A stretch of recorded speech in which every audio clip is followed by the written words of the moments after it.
On se retrouve aujourd'hui ensemble pour parler de chakras. Alors moi je m'appelle Alix Ayeged, je suis professeure de yoga et d'autres choses, mais aujourd'hui je suis surtout professeure de yoga pour cette vidéo. Et je construis toutes mes séquences, tous mes cours sur justement le système des chakras. Donc ça se trouve, vous savez déjà finalement ce que c'est sans l'avoir déjà conscientisé. Donc j'avais envie de partager avec vous un petit peu ce système énergétique, parce que c'est ça finalement, qui peut nous être si utile dans la vie de tous les jours, quand on l'a compris et quand on a compris les clés qui nous permettent de se l'appliquer à nous-mêmes. C'est surtout ça qui est le plus important. Donc voilà, donc pour chaque chakra, parce qu'il y en a plusieurs, on va faire un petit voyage intérieur dans notre corps. Et pour chaque chakra, je vais donc vous expliquer un peu en quoi ça consiste. Et je vais aussi essayer de vous donner des clés pour les travailler ou pour les ressentir. Enfin voilà, que ce soit des outils concrets aussi et pas juste quelque chose, bah alors voilà, vous avez une boule d'énergie à cet endroit et c'est fini. Donc vraiment des choses concrètes qui pourront vous aider. Donc j'espère que ce petit voyage intérieur va vous plaire. Donc déjà la première question, c'est qu'est-ce que c'est qu'un chakra? Alors on a tous entendu cette superbe blague ou assimilée genre alors ça y est, t'as ouvert tes chakras? Bah dis donc, un chakra un peu fermé aujourd'hui. Hein. Voilà, ce genre de truc. Je ne juge pas. Un peu quand même pour le coup. Les chakras, c'est pas un interrupteur on-off, j'allume, j'éteins, j'ouvre, je ferme ma porte de chakra. Enfin, ça n'a aucun rapport. Déjà, rendons à César ce qui est à César. J'adore cette expression. Pourquoi? Rendons à César ce qui est à César. Les chakras, ça fait partie d'un élément de tradition spirituelle hindoue.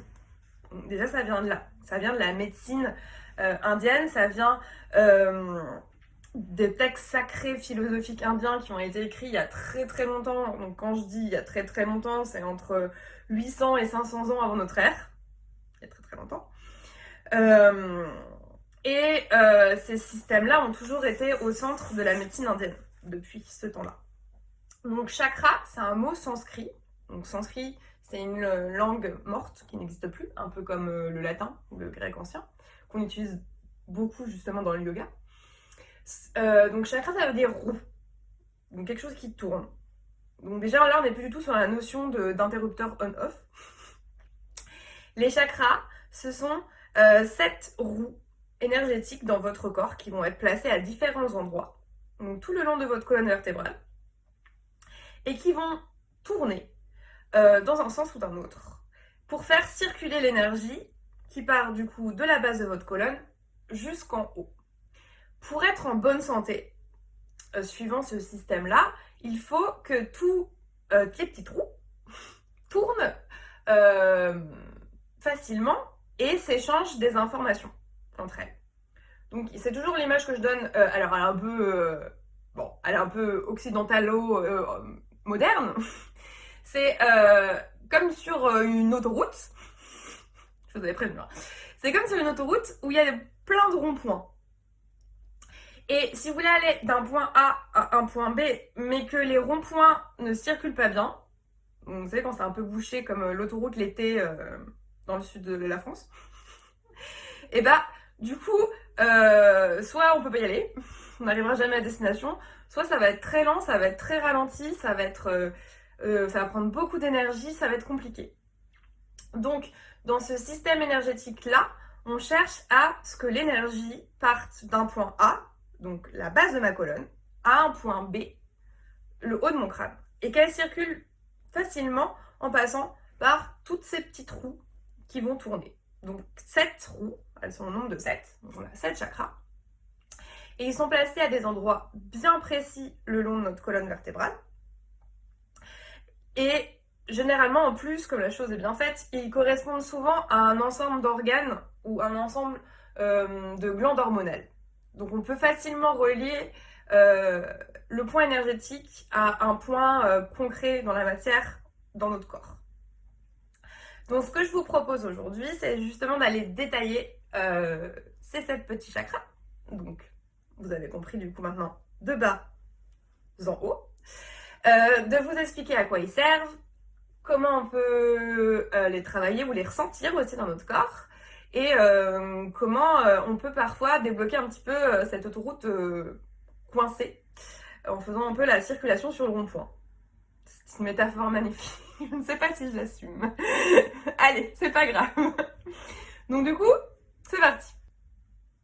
Donc on commence avec le premier, forcément. Donc le premier chakra, c'est le chakra racine. Dans mon corps, il va se trouver juste à la base de ma colonne, voire presque à la pointe du coccyx. Donc c'est le plus bas. Les 6 autres chakras, ils sont tournés vers le haut parce qu'on cherche à faire monter l'énergie, comme je vous disais tout à l'heure. Je fais souvent ça, mais ça fait un peu fleur de lotus qui éclot, donc on est bon. Donc on cherche à faire monter l'énergie dans le haut du corps, on cherche à ce qu'elle circule. Mais le premier chakra, il est dans l'autre sens.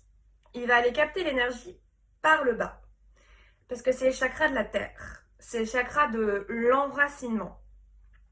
C'est le chakra de l'incarnation. Celui dans lequel j'ai choisi d'être. Je m'incarne par ce chakra-là. On l'appelle en sanskrit Muladhara chakra, qui signifie base ou soutien. Donc, on est bon. C'est le chakra de l'être. S'il devait être résumé par une phrase, ça serait « je suis ». Je suis là, je suis incarnée, je suis dans la matière et voilà, je m'ancre, je suis présente, je suis présent. Donc c'est vraiment celui dont on a besoin pour s'enraciner. Et c'est vraiment celui sur lequel tous les autres vont se poser. Parce que vous allez voir que s'il y en a un qui bloque, bah, tout le reste bloque. Et bah, c'est comme si le premier rond-point, je reviens avec mon image du rond-point, si le premier rond-point déjà a un énorme bouchon, bah, le reste ça va être le bazar aussi. Donc si ma base elle est pas solide, elle fonctionne pas bien, les autres vont un petit peu, voilà, eux aussi être compliqués à gérer. Ce chakra il est relié à l'énergie de la terre, il est relié du coup à l'élément terre. C'est vraiment la base de notre vie, c'est la base de notre existence. C'est celui qui s'appuie vraiment sur toutes nos capacités à vivre dans l'instant présent, dans le sens où profiter de ce que j'ai déjà dans la matière. Profiter de ce que mon incarnation me donne et aimer mon incarnation. Les gens qui sont pas très ancrés, c'est souvent parce qu'ils n'ont pas forcément envie d'être là, dans l'instant présent, dans le moment. Ils aimeraient bien être ailleurs, alors que ça soit ailleurs physiquement, ailleurs, ils aimeraient bien être quelqu'un d'autre, ou voilà, ils ont vraiment cette notion d'ailleurs. Alors que là, ce qu'on veut faire, c'est vraiment revenir dans notre corps et revenir dans notre ancrage. C'est un chakra qui est aussi super important pour les femmes, parce qu'on a besoin justement de cette énergie de la terre. C'est une zone énergétique qui est donc aussi beaucoup reliée à la sécurité, à la survie. Tout ce dont j'ai besoin pour être, tout simplement, en fait. Je finis même pas ma phrase, ça suffit. Tout ce dont j'ai besoin pour être sur cette terre. Donc c'est vraiment notre fondation. Si je mets pas la petite fondation de la maison, attention, nouvelle image, si je mets pas la petite fondation de la maison, le reste il va pas tenir, ou alors il va tenir et puis au bout d'un moment il va s'effondrer.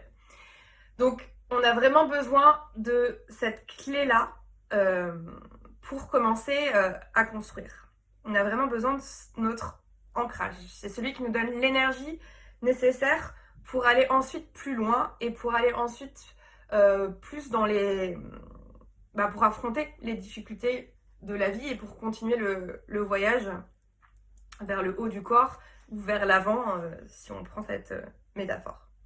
Donc, quand ce chakra va bien, parce qu'il a le droit d'aller bien, hein, on parle que de déséquilibre, mais des fois ça va.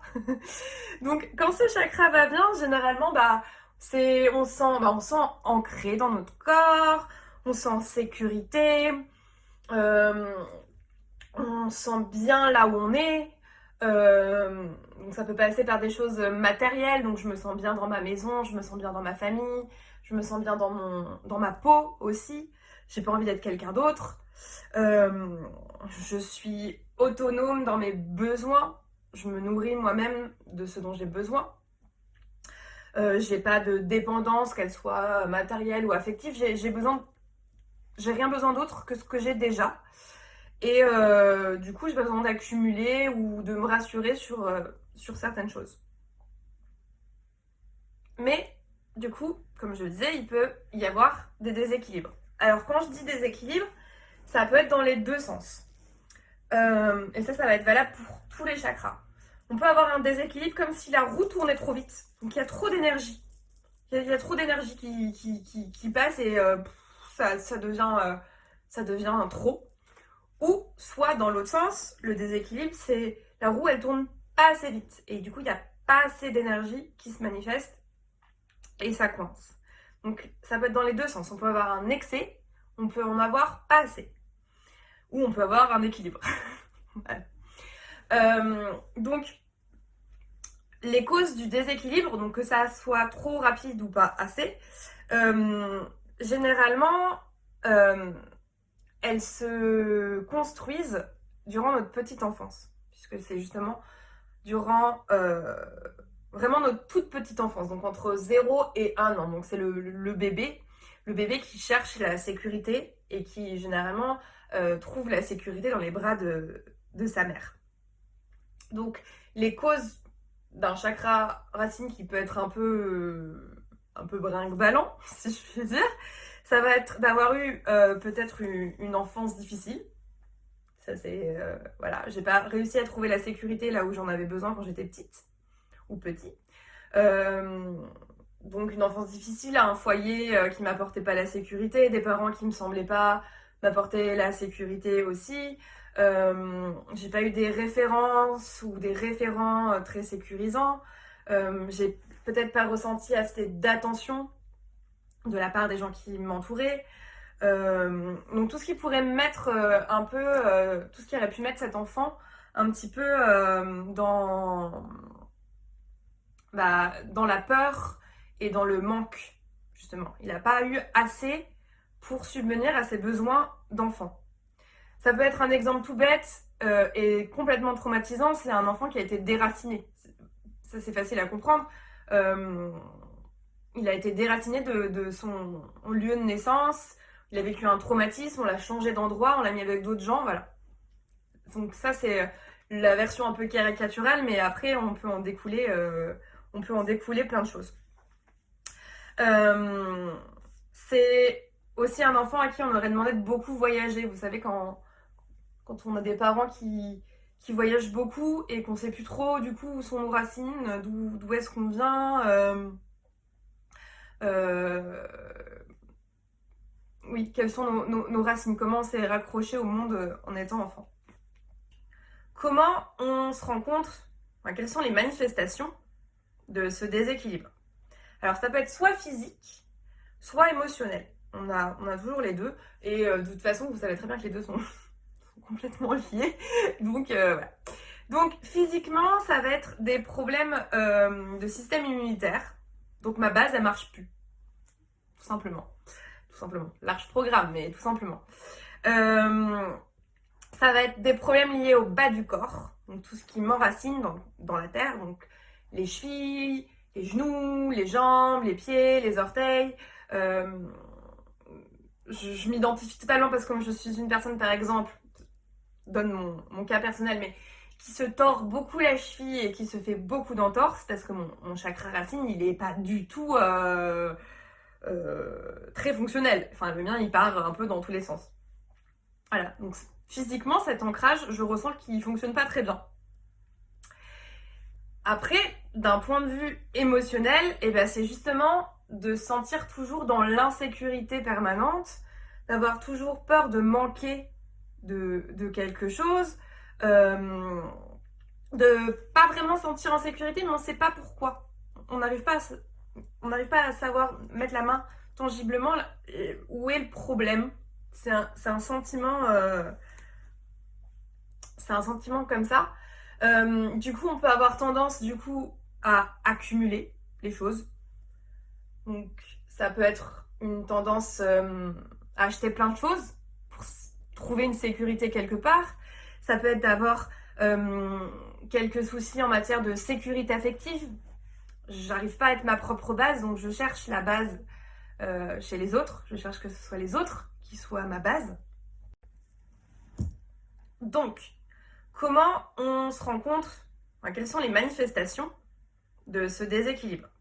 Alors, ça peut être soit physique, soit émotionnel. On a toujours les deux. Et de toute façon, vous savez très bien que les deux sont complètement liés. Donc, voilà. Donc, physiquement, ça va être des problèmes de système immunitaire. Donc, ma base, elle marche plus. Tout simplement. Tout simplement. Large programme, mais tout simplement. Ça va être des problèmes liés au bas du corps. Donc, tout ce qui m'enracine dans la terre. Donc, les chevilles, les genoux, les jambes, les pieds, les orteils. Je m'identifie totalement parce que comme je suis une personne, par exemple, donne mon cas personnel, mais qui se tord beaucoup la cheville et qui se fait beaucoup d'entorses parce que mon chakra racine, il est pas du tout très fonctionnel. Enfin, le mien, il part un peu dans tous les sens. Voilà, donc physiquement, cet ancrage, je ressens qu'il fonctionne pas très bien.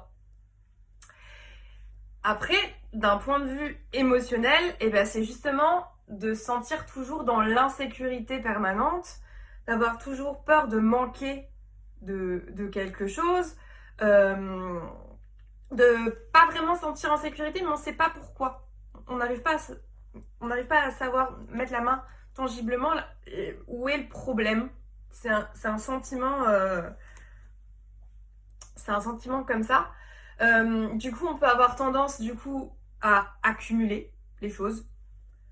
Donc, ça peut être une tendance à acheter plein de choses pour trouver une sécurité quelque part. Ça peut être d'avoir quelques soucis en matière de sécurité affective. J'arrive pas à être ma propre base, donc je cherche la base chez les autres. Je cherche que ce soit les autres qui soient ma base. Donc pour nourrir ce chakra racine, parce que finalement c'est ça, on a besoin de le nourrir, ça va passer par le corps. Donc toutes les activités qui me font ressentir mon corps, qui vont me mettre en mouvement, qui vont me faire ressentir aussi peut-être mes cinq sens.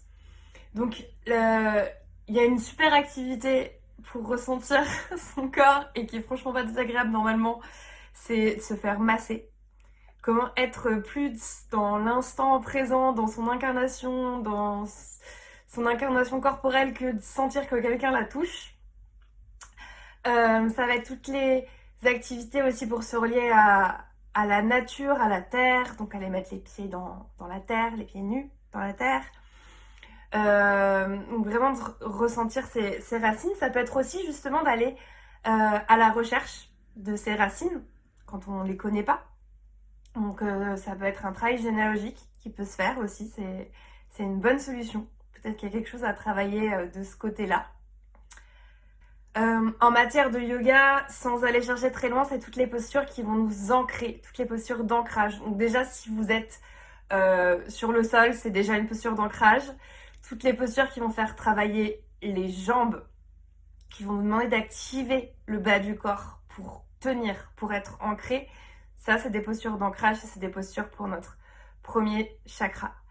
Ça va être aussi de trouver donc tout ce qui se relie à la terre en fait. Une fois qu'on a compris comment le fil se déroule, c'est assez facile.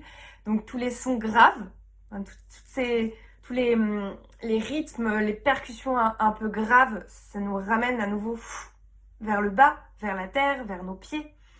Tout ce qui est de couleur foncée aussi.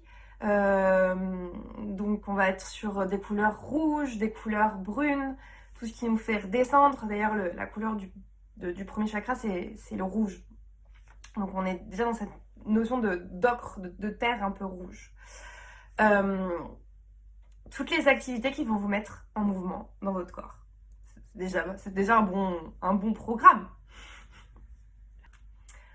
En matière d'alimentation, ça va être tous les légumes racines. Donc tout ce qui... Alors, tous les légumes viennent de la terre, donc ça ne marche pas. Mais tout ce qui vient d'encore plus profond, donc tous les légumes racines. Donc ça peut être les carottes, les betteraves, les pommes de terre. Pour montrer que ça... Voilà. Tout ce qui est une racine à la base. Se nourrir de racines pour nourrir sa propre racine, finalement. Et si on a besoin d'utiliser des petits mantras, des petites phrases à se répéter qui nous permettent justement de nous remettre dans notre corps, de nous remettre dans notre sécurité, ça va être... je peux vous proposer donc plusieurs mantras comme « Je suis exactement là où je dois être »,« Je suis au bon endroit »,« Je suis en sécurité »,« Je prends soin de mon corps », je suis ancrée, je suis reliée à la terre, je fais partie de cette terre. Donc c'est vraiment de se remettre dans quelque chose de plus grand et en même temps dans son propre corps. Si vous avez envie de méditer sur ce chakra racine, donc c'est d'aller chercher cette belle lumière rouge à la base de notre colonne. Et on a un mudra, donc une position des mains qui vient nous relier au chakra racine, qui est tout simplement le pouce et l'index ensemble. C'est celui qu'on voit toujours, Jan Mudra. Hop. Voilà. Donc ça, c'est plusieurs façons de se relier à notre chakra racine. Alors, on continue notre petit voyage, on monte un tout petit peu plus haut dans la colonne vertébrale. On arrive vers le bassin, vers le deuxième chakra, le chakra sacré, qu'on appelle Svadhisthana chakra en sanskrit. Sa couleur, c'est le orange, donc on commence à être un peu plus clair dans les couleurs, si vous remarquez. Il est relié à tout ce qui est organe génital, tout ce qui est appareil de reproduction et aussi la vessie. Chez les femmes, c'est tout ce qui pourrait se trouver au niveau du bassin, donc tout ce qui est urogénital, c'est le mot que je cherchais, et aussi relié au rein. Moi, c'est mon chakra préféré, mais vous en fichez, mais je vous le dis quand même. C'est celui des émotions. Si je devais lui donner juste une phrase, ce serait « je ressens » ou « je sens » si vous préférez. C'est le chakra qui est relié à l'eau. Donc, j'ai mis de la terre juste avant. Et maintenant, je rajoute un petit peu d'eau dessus. Parce qu'on sait que la terre, il faut l'arroser. Donc, maintenant que j'ai mon ancrage, maintenant que je suis dans mon corps, je peux ressentir des choses. Donc, c'est tous ces flots, justement, toutes ces vagues, on est bien dans l'eau, d'émotions qui vont aller et venir dans mon corps, qui passent par mon deuxième chakra. Il correspond aux émotions, il correspond aux sentiments, il correspond à nos désirs aussi, puisque c'est aussi relié aux organes sexuels, donc à notre reproduction. Comment je me place par rapport à mes désirs, qui sont une émotion justement. Comment je me place dans ce flot de la vie, est-ce que je l'accepte ou est-ce que je ne l'accepte pas. Et à nouveau, je vais parler de la version féminine, mais c'est de nouveau un chakra qui est très très puissant chez les femmes, puisqu'il vient tirer cette énergie de la terre et qui la ramène vers le bassin. Et le deuxième chakra, c'est vraiment le chakra de l'énergie féminine. C'est de là où, en tant que femme, on vient puiser nos forces. Donc c'est aussi le chakra du plaisir. Donc ressentir du plaisir. Savoir qu'on a le droit de ressentir du plaisir, savoir qu'on a le droit de prendre du plaisir dans une activité. Donc ça peut être des émotions, accepter des émotions négatives, mais aussi accepter toutes les émotions positives qui se présentent à vous. Vous avez un corps, c'est bon, vous l'avez compris, chakra 1. Maintenant, est-ce qu'on peut s'amuser un petit peu avec et ressentir des trucs chouettes dans ce corps-là? Donc quand tout se passe bien, dans mon deuxième chakra, je suis équilibrée dans mes émotions, enfin, du mieux que je peux. On sait très bien que la vie n'est pas un long fleuve tranquille. Je suis dans ma sensibilité, je suis dans ma vitalité, je suis dans ma créativité. Créativité, elle vient aussi de ce que je ressens. Je vis pleinement ma vie sexuelle. J'assume mes désirs, je les vis. Je ne les crains pas. Je ne me retire pas de ce monde des émotions, je suis pleinement dedans, mais je ne le subis pas non plus. Et on a cette métaphore de l'eau qui revient, parce que c'est les chakras de l'eau. Quand je suis équilibrée dans ce chakra-là, bah, je laisse les choses aller comme elles doivent se passer, comme le flot d'une rivière. Je cherche pas à contrôler les choses. J'accepte que bah, certains jours soient d'une façon et certains autres jours d'une autre. Je suis vraiment dans le flot de la vie. J'accepte. Ça coule. Et je suis pas dans le contrôle.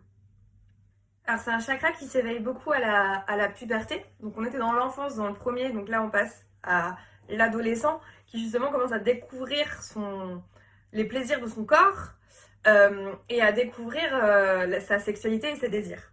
Donc c'est vraiment à cette période de la vie charnière, alors c'est pas plus charnière que l'adolescence je trouve, qu'on va aller découvrir ce chakra-là. Donc les causes de déséquilibre de ce chakra, ça peut être, et ça je vais vous le dire à chaque fois, le chakra d'en bas qui fonctionne pas, donc je suis juste en dessous. Donc je peux pas être dans le plaisir de la vie si je suis pas en sécurité. Donc vous allez voir que ça va toujours être comme ça. Si celui d'en dessous fonctionne pas, je peux pas monter plus haut.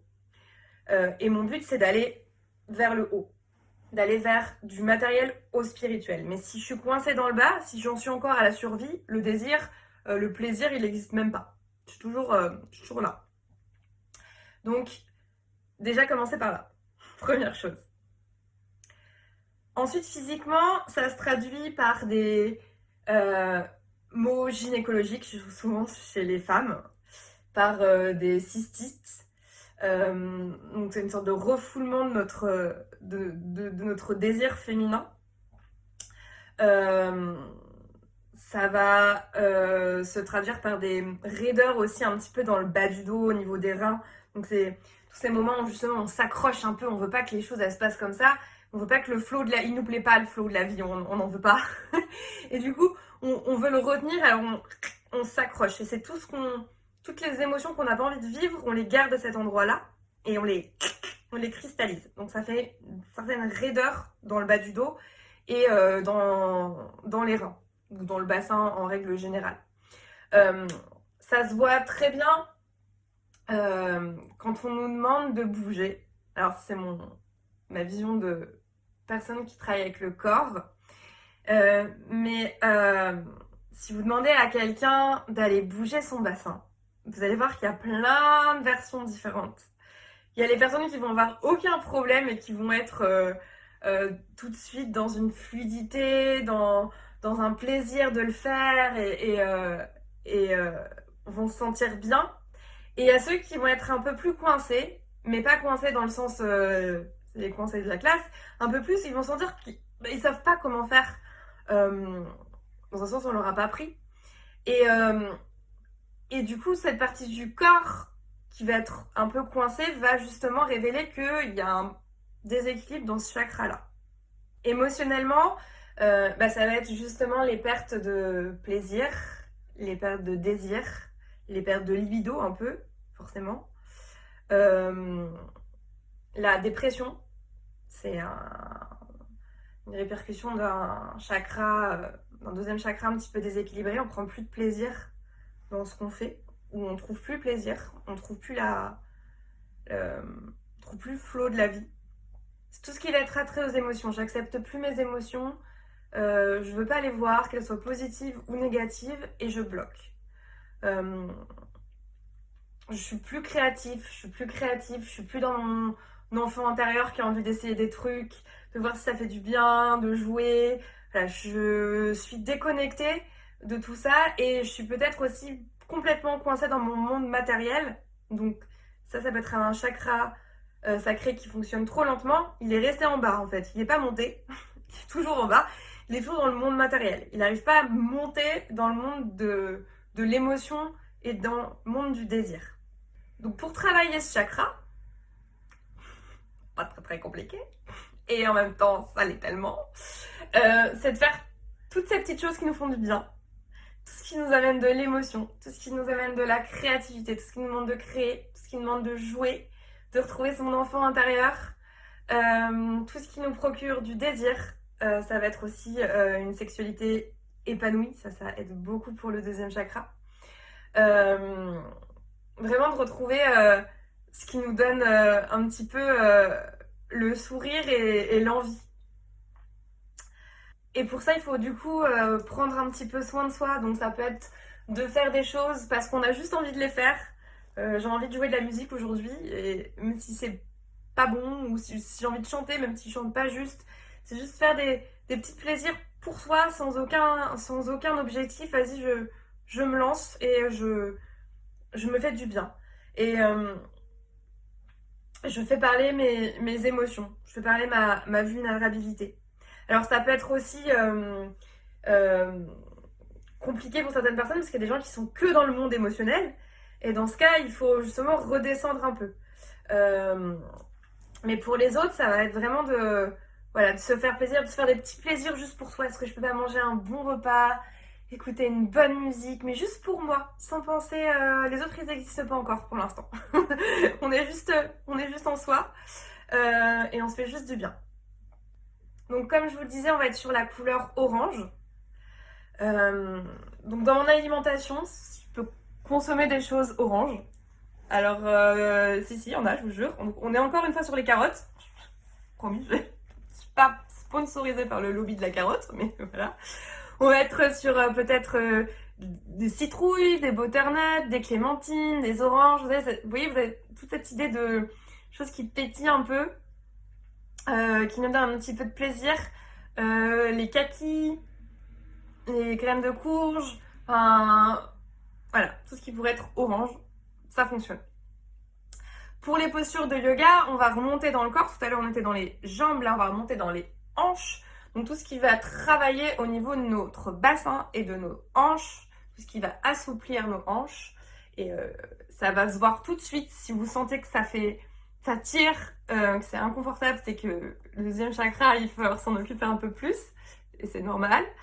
Pas toujours tout faire tout le temps. Donc, posture du pigeon, posture Malasana, donc le squat du yogi, toutes les postures où je vais finalement ramener les pieds ensemble et ouvrir les genoux sur les côtés. Ça, c'est des postures d'ouverture de hanches qui sont parfaites. On a besoin d'être dans des choses très compliquées. Donc tout ce qui va venir travailler au niveau de mon psoas et de mon quadriceps, donc le muscle qui est sur le haut et l'avant de la cuisse. Donc ça peut être des postures qu'on garde longtemps. Ça peut être des postures qui vont faire remonter justement pas mal de choses parce que on va faire circuler des émotions qu'on avait peut-être un peu enfouies. Et c'est normal.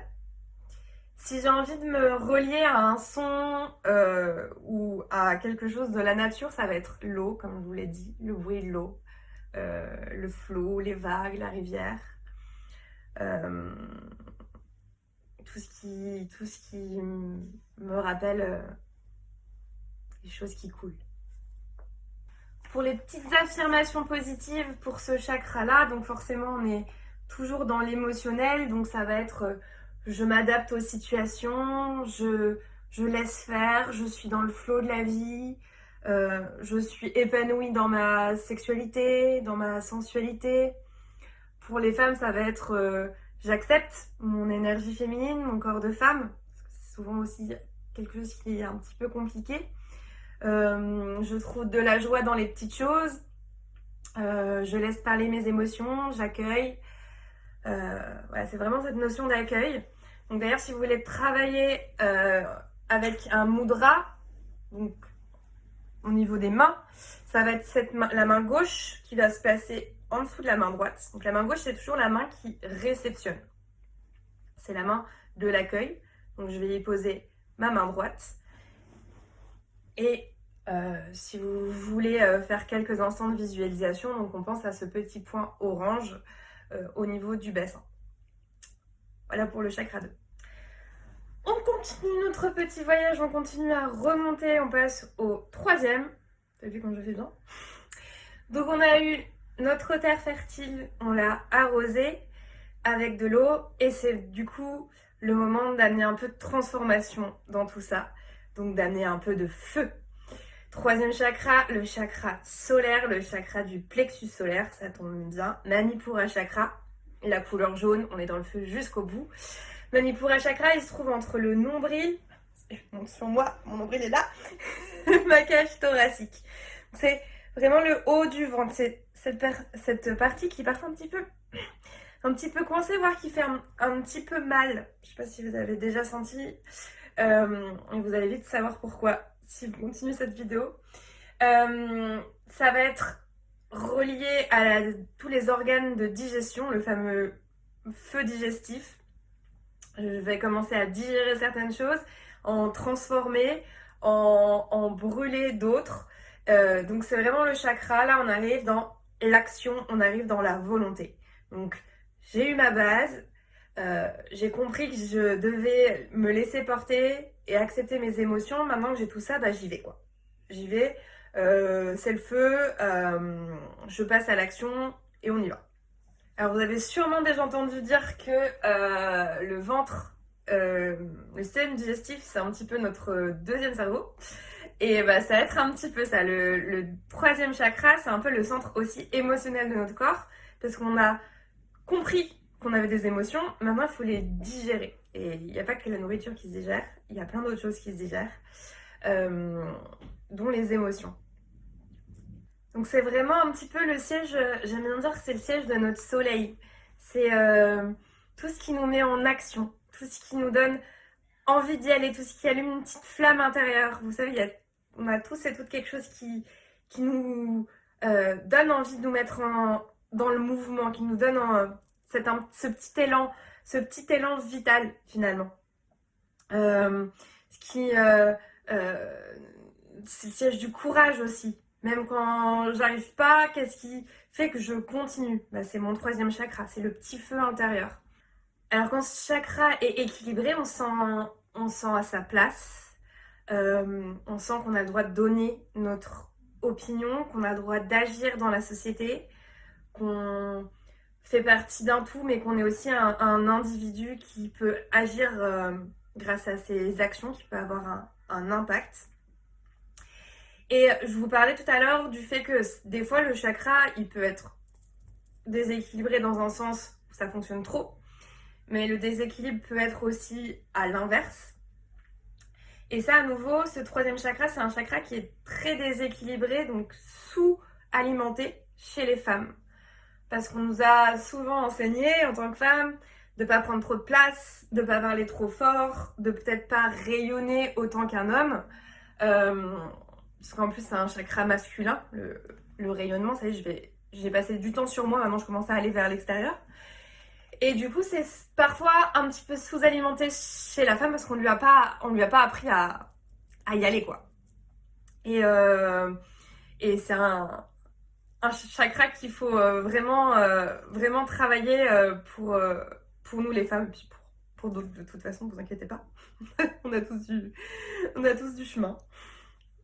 C'est aussi le chakra qui fait que bah, on est là, on est positionné, on sait ce qu'on veut, on sait où on va. Donc on sait où sont nos barrières, où sont nos frontières.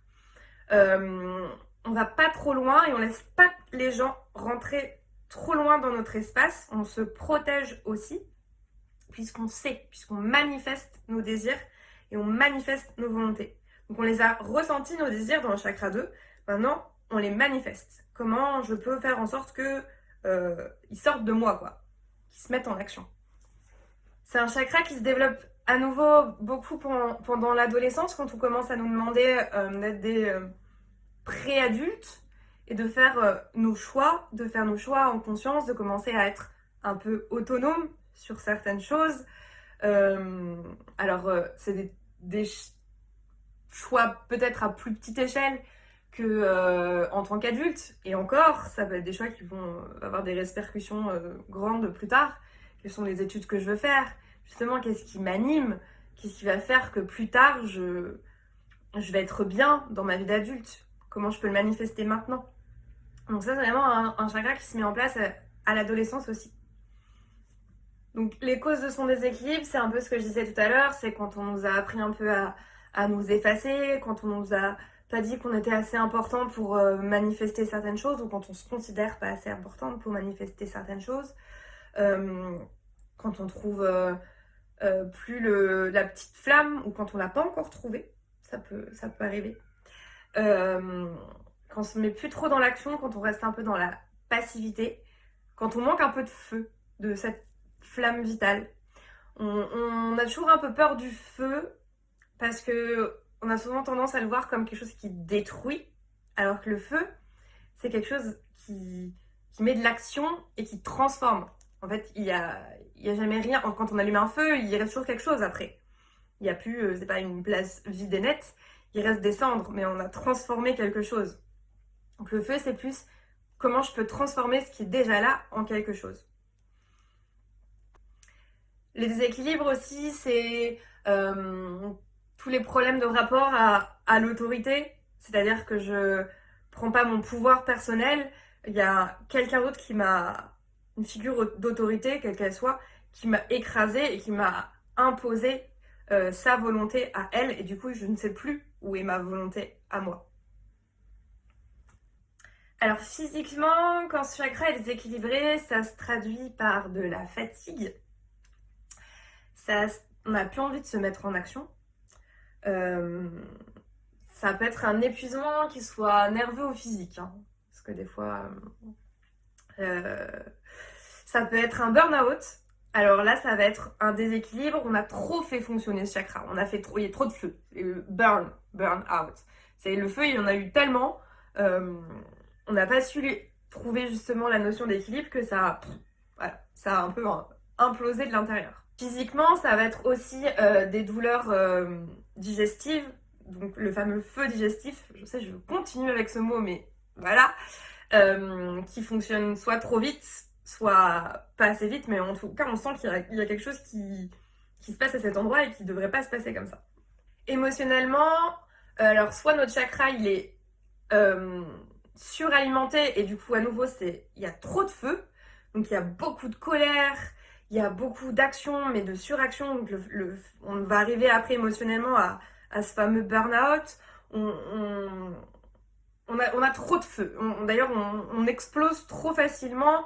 On parle dans tous les sens. Il n'y a plus cette notion d'ancrage.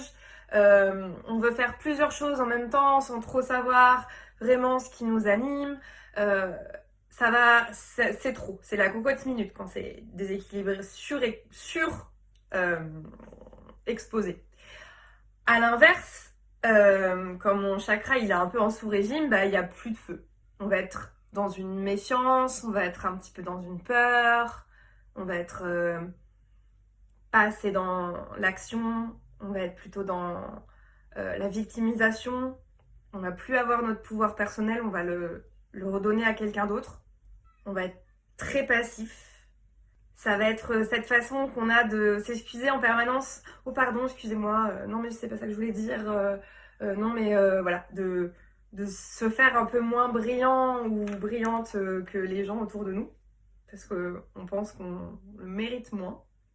Donc pour retravailler ce chakra-là, ça va être toutes les activités qui vont nous permettre de nous affirmer. De nous remettre en mouvement, mais de nous affirmer dans notre pouvoir personnel. Alors, l'exemple parfait, ça va être de sortir peut-être aussi un peu de sa zone de confort, parce que des fois, le feu, il s'allume pas dans la zone de confort. De faire une activité qui nous met un peu dans l'inconfort, comme par exemple du théâtre. Alors là, je suis obligée, je vais être le soleil, je vais être le centre du truc, et je vais être obligée d'être dans l'action et de parler et de montrer et qu'on fasse attention à moi. Donc ça peut être par exemple une première idée d'activité. Tout ce qui pourrait aussi allumer votre feu intérieur, donc tout ce qui vous fait du bien. Danser, chanter, crier, retrouver la flamme. Ça se rapproche un peu du théâtre, mais oser parler en public, oser donner son avis, oser débattre, improviser, être là dans une conversation, s'entraîner à dire non. Je rigole parce que ça a l'air bête, mais c'est tellement compliqué. Le non, c'est tellement la posture de l'affirmation de soi, c'est non, non. Pour moi, c'est non. Donc, voilà, tout simple.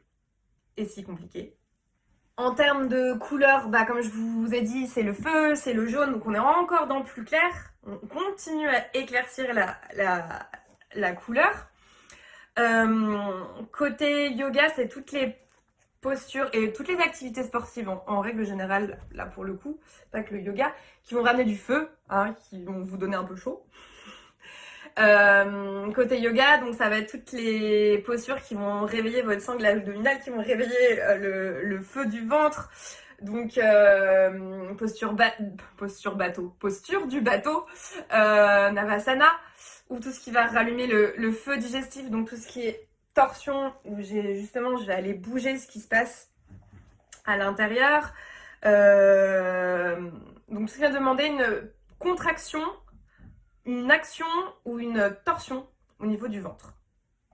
Nourriture, bah le jaune, alors c'est pas non plus très simple, mais je suis sûre qu'on peut trouver. Donc on a les poivrons jaunes, on a les graines de tournesol, on a les graines de chia, on a le sésame, tout ce qui met un peu de soleil finalement dans votre assiette. Donc si pour vous le soleil c'est de vous faire une ratatouille du soleil, vous faites une ratatouille du soleil. La musique c'est pareil, c'est tout ce qui vous vous donne un petit peu chaud quoi. Musique qui vous fait penser à l'été, au soleil, au rayonnement, à la chaleur.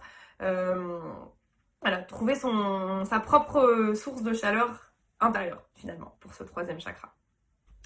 On continue la progression, on arrive au quatrième chakra, chakra du cœur. Cœur énergétique, c'est vraiment donc au centre de la poitrine. Chakra très important pour plein de choses. Premièrement, ça va être un carrefour. C'est vraiment le chakra qui est entre les autres. Donc, de 1 à 3, ce qu'on vient de voir, on était dans quelque chose de très matériel, de manifesté, de très individuel.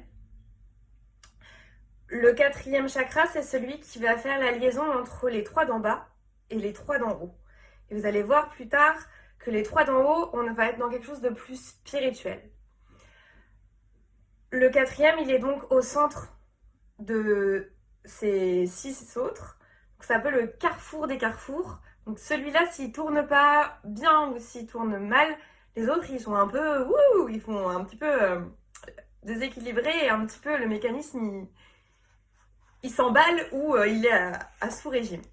Donc chakra du cœur, quatrième chakra, couleur verte, Anahata chakra.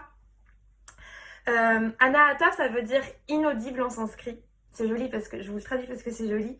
Parce que les sons subtils sont entendus uniquement par le cœur. Voilà, c'était beau. Je trouve ça très joli. Se trouve donc au centre de la poitrine, ou si je le prends par derrière, parce que nous sommes des êtres en plusieurs dimensions et pas juste une, même si les écrans nous font croire ça en ce moment. Donc si je le prends à l'arrière de mon corps, il va être entre mes omoplates.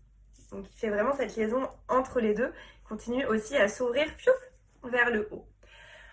Dans mon corps, ça va être ma cage thoracique, ça va être mes poumons, ça va être bien sûr mon cœur, of course, et mon thymus. Donc le thymus, c'est une glande qui se trouve à peu près à cet endroit, qu'on peut tapoter aussi d'ailleurs, et qui vient aider notre système immunitaire. C'est l'élément air. Donc si je reprends toute ma petite construction, j'ai été mettre de la terre que j'ai arrosée. Du coup, il a pu se passer quelque chose, une action, du feu. Et le feu, il ne peut continuer à brûler que s'il y a de l'air. Si vous mettez du feu dans un bocal, il s'éteint, s'il n'y a plus d'air. Donc je vais avoir besoin de cet air pour entretenir tout ce que j'ai déjà fait en bas. Donc à nouveau, je construis au fur et à mesure et rien ne fonctionne l'un sans l'autre. Donc ça va être le chakra, sans grande surprise, de l'amour. Alors l'amour de soi, d'abord. L'amour des autres, l'empathie, la bienveillance, tout ce qu'on peut rattacher à ça. La bonté, l'affection, mais que ce soit vraiment pour soi ou pour les autres. Faut pas, ça marche pas que dans un sens. Ça va être très important ça d'ailleurs. Ça va être très important parce que c'est souvent comme ça qu'on fonctionne. On a tendance à l'utiliser que dans un sens ou dans un autre. Donc soit je donne trop aux autres, soit je prends trop pour moi. Et c'est pour ça que je trouve ça très pertinent qu'il soit aussi rattaché à l'air. L'air, c'est quelque chose qui va dedans et dehors. Je peux pas survivre en gardant l'air bloqué à l'intérieur. Et je peux pas survivre si je suis complètement vide d'air parce que j'ai tout donné aux autres. Donc, c'est vraiment un chakra donc, qui fait la liaison entre le haut et le bas, mais qui va faire aussi la liaison entre l'intérieur et l'extérieur. C'est vraiment the carrefour, quoi. Le carrefour.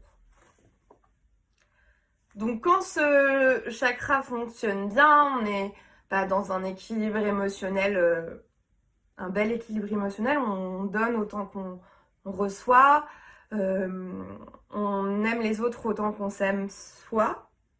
On a autant d'empathie pour les autres que pour soi-même. Il n'y a plus de notion de dépendance affective ou de dépendance aux autres puisque on place les autres et soi-même sur le même pied d'égalité, la même nécessité, la même importance.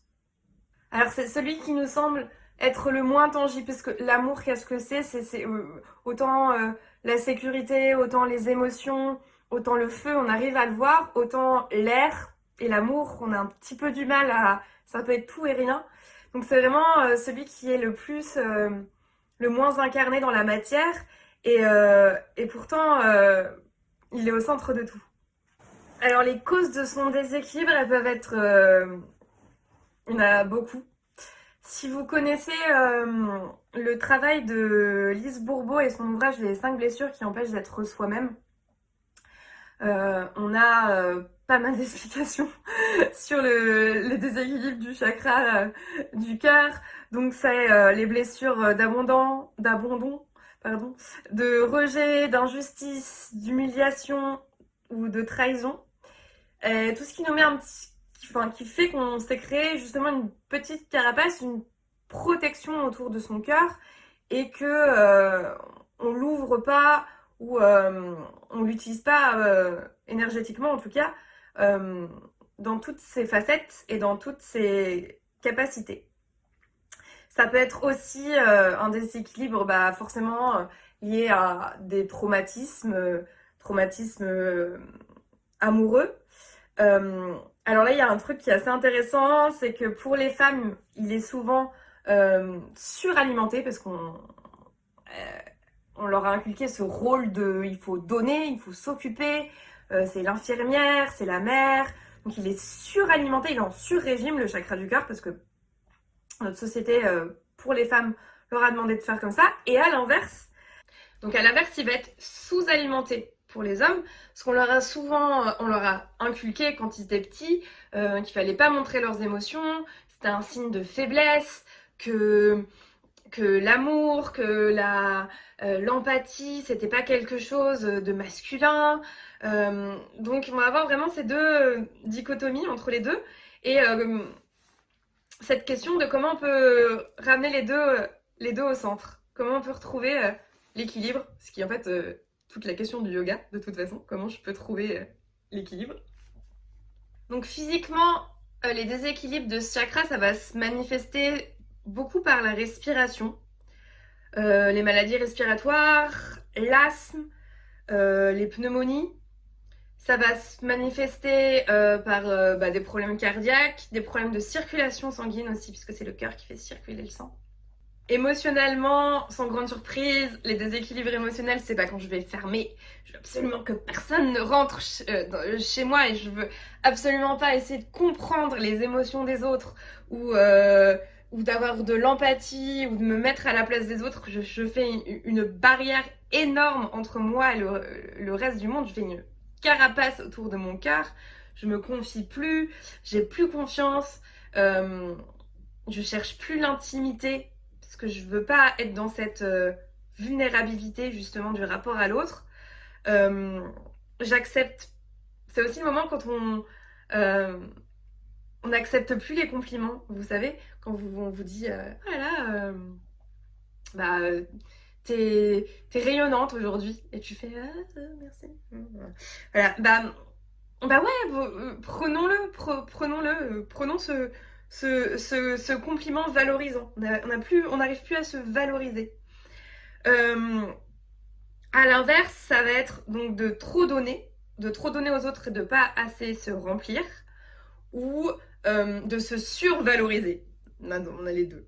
Donc on a soit schématiquement ou archétypement la maman trop dévouée ou l'infirmière qui est trop au service et qui n'est plus connectée à elle-même, ou alors celle qui est trop connectée à elle-même et qui n'a plus du tout, au contraire, aucun... Donc tout tourne autour de soi et on est complètement, on se sent un peu supérieur, on est un peu critique, les autres ils font pas bien mais nous on fait très bien. À nouveau c'est des schémas, hein. Il y a des nuances aussi. Il y a des grosses nuances dedans, hein. Du coup, on s'isole à nouveau un petit peu parce qu'on est mieux. Enfin, on a cette croyance qu'on est mieux, donc on rejette les autres. Ça peut être aussi des mécanismes de protection de son cœur qui sont le cynisme ou la méfiance, la dénigration, le dénigrement, pardon, c'est comme ça qu'on dit. Euh, donc voilà, donc il y a plein de mécanismes, c'est souvent des mécanismes de protection, de peur d'être rejeté, ou au contraire, quand on en fait trop, on est trop dans l'ouverture de son cœur. Alors comment je prends soin de ce chakra-là, ça va pour le coup dépendre du déséquilibre.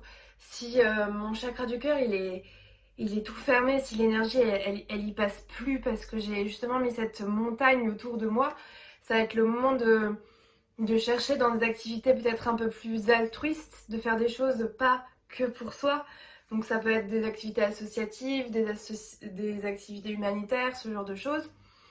Et aussi de faire un chemin vers les autres. Alors ça peut être un chemin de pardon, un chemin de dire peut-être aussi à certaines personnes ce qu'on a sur le cœur, parce que c'est aussi cette idée de garder des choses pour soi.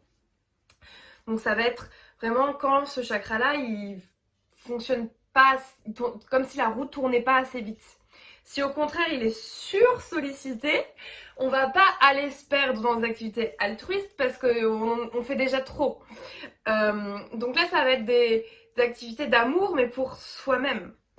Donc le pardon, l'amour pour juste soi-même. Donc prendre des temps avec soi-même, se nourrir d'amour, mais se nourrir d'amour de soi. Alors je sais pas, c'est pas si simple que ça, hein. Mais rien que de faire par exemple un cours de yoga, de se prendre un temps pour soi-même, c'est un temps d'amour pour se reconnaître, d'accepter ses blessures, d'accepter de se dire pardon pour certaines choses, voilà, de développer cet amour de soi-même. Donc en matière de couleur, le chakra du cœur c'est le vert. Donc on change complètement de ton, on a perdu la couleur chaude, on est passé dans du vert donc au niveau qui rayonne au niveau de la poitrine, donc alimentation verte. Tout simplement, ça c'est plus facile à trouver quand même.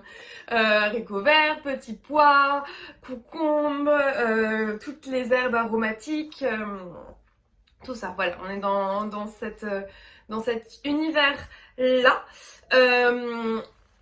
Posture de yoga, c'est tout ce qui va venir dégager l'avant de la poitrine. Donc ce qu'on appelle en yoga les ouvertures de cœur, les postures d'ouverture de cœur.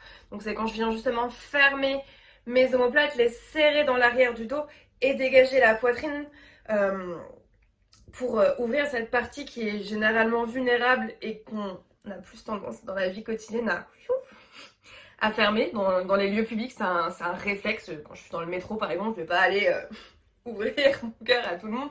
Je suis plutôt dans la fermeture. Donc en yoga, on va stimuler on va stimuler ce chakra par ces ouvertures-là, par ces postures-là. Donc, comme exemple, on peut avoir la posture du chameau, la posture du demi-pont, la posture donc ce qu'on appelle en français la posture du pont. Et là, c'est assez intéressant parce que la posture du pont, En sanskrit, elle se dit chakrasana, donc la posture de la roue en fait. Donc c'est la posture où je viens solliciter finalement tous mes chakras. C'est beau. Au niveau des sons, des choses qui peuvent nous faire du bien, ça va être des battements de cœur. Vous savez, le bruit presque un peu ASMR de... Voilà, c'est assez réconfortant en plus. Tous les bruits qui pourraient vous réconforter, on parle souvent de bruit d'oiseaux aussi, si ça vous parle. Le mudra pour la méditation que j'aime bien utiliser, donc tout en visualisant toujours cet espace du cœur, cette lumière verte au niveau du cœur, c'est le mudra du lotus. Donc simplement, petits doigts et pouces ensemble et les autres doigts qui s'ouvrent, à venir placer devant la poitrine. Et le lotus, c'est une fleur assez symbolique, puisque quoi qu'il se passe, quel que soit l'endroit où elle pousse, cette fleur de lotus, et généralement elle pousse sous l'eau, dans un endroit un petit peu marécageux, un petit peu sombre, quoi qu'il se passe, elle va toujours s'ouvrir vers la lumière, elle va toujours retrouver oui, cette lumière et cet amour. Donc, mudra du lotus pour le chakra du cœur. On continue notre montée, on ne s'arrête plus. Chakra 5, chakra de la gorge qu'on appelle Vishuddha chakra. Vishuddha, ça peut se traduire par pureté. Vous allez voir, ça fait sens, tellement sens après. Couleur bleue pour celui-là. C'est assez facile dans le corps à le repérer. Ça va être donc tout ce qui est gorge, tout ce qui est nuque. On prend aussi dans certaines traditions en compte la bouche et les oreilles, donc la sphère ORL, si je peux utiliser un terme un peu plus médical. Ça va être aussi la thyroïde et tout ce qui peut s'enflammer justement au niveau de la gorge, les amygdales par exemple, ou toutes les glandes qu'on peut avoir à cet endroit-là. Donc le chakra de la gorge, il pourrait se résumer par je communique. Je communique, c'est l'expression, c'est le chakra de l'expression de soi. Ça peut être le chakra de l'intuition aussi, je considère que l'intuition c'est une expression de moi-même, c'est quand je m'écoute justement. Donc c'est un chakra qui va se reconnecter beaucoup au cœur aussi, puisque tout ce que j'ai manifesté dans mon cœur, toute l'énergie que j'ai dans mon cœur, au bout d'un moment, il va falloir que je l'exprime. Il y a un mot en sanskrit qui désigne cet endroit entre le cœur et la bouche. On appelle ça le vak. Le vak, c'est l'endroit où toutes les choses qu'on a sur le cœur transitent pour sortir ensuite par la bouche. On sait bien qu'on n'exprime pas tout, tout ce qu'on a envie. Il y a des mots qui restent bloqués, il y a des choses qui restent bloquées. Et du coup, il y a des choses et des mots qui restent bloqués dans le vak, donc au niveau de ce chakra de la gorge. Et c'est du coup un endroit qui peut être très vite pollué de tout ce qu'on a retenu, tout ce qu'on n'a pas exprimé. Donc il faut y faire assez souvent le ménage par plusieurs façons différentes qu'on va voir plus tard. Donc voilà, vraiment cette idée de ça continue à transiter et si ça transite pas, ça bloque. C'est le chakra de la communication et on a souvent tendance à du coup l'associer qu'à la bouche. Dans le sens, c'est la gorge, c'est je parle. Donc voilà, je parle, je m'exprime. Alors que c'est la communication. Et c'est pour ça que je parlais de sphère ORL et d'oreille tout à l'heure. C'est-à-dire que communiquer, c'est aussi écouter. C'est aussi recevoir ce qu'on nous donne. Et c'est aussi un échange, ça peut pas se faire s'il y a que moi qui parle. Donc il y a vraiment cette idée de je parle et j'écoute. Qu'on oublie souvent. Donc quand ce chakra est équilibré, on va se sentir justement à l'aise pour s'exprimer, à l'aise dans son environnement pour dire ce dont on a besoin, comment on a envie que les choses se manifestent, assez à l'aise pour dire oui ou pour dire non, toujours ce fameux problème, assez à l'aise pour laisser la parole se délier, laisser notre parole se délier. Et aussi, on est quelqu'un qui écoute bien, à nouveau, qui est un bon soutien. Dans notre société, on a souvent tendance à écouter les autres pour leur répondre. Je ne sais pas si vous avez déjà remarqué. on le fait tous et toutes. J'écoute pour pouvoir réagir tout de suite derrière, voir si mon chakra de la gorge est un peu en déséquilibre, voir je vais couper la parole de l'autre pour pouvoir parler avant lui, pour pouvoir réagir. Ça part pas forcément d'une mauvaise intention, c'est juste que l'échange il est pas très bien, il est pas très équilibré. Donc quand mon chakra de la gorge justement il est équilibré, j'écoute, je reçois et je vais pas forcément être dans je vais te donner absolument mon avis, mon point de vue, ce que moi je pense de la situation. Je suis d'abord là pour t'écouter. C'est un chakra qui est directement relié au cœur parce que ces notions d'empathie, de compréhension qu'on avait aussi au niveau du cœur, elles se logent aussi dans la gorge. Je vous parlais tout à l'heure d'intuition. L'intuition, c'est apprendre à s'écouter soi-même, apprendre à écouter plein de petites voix intérieures qu'on réprime un peu. L'empathie, c'est la même chose, c'est apprendre à écouter certains messages que les autres nous renvoient, qui sont peut-être pas forcément évidents, parce qu'ils n'ont pas forcément envie de dire les choses de façon consciente.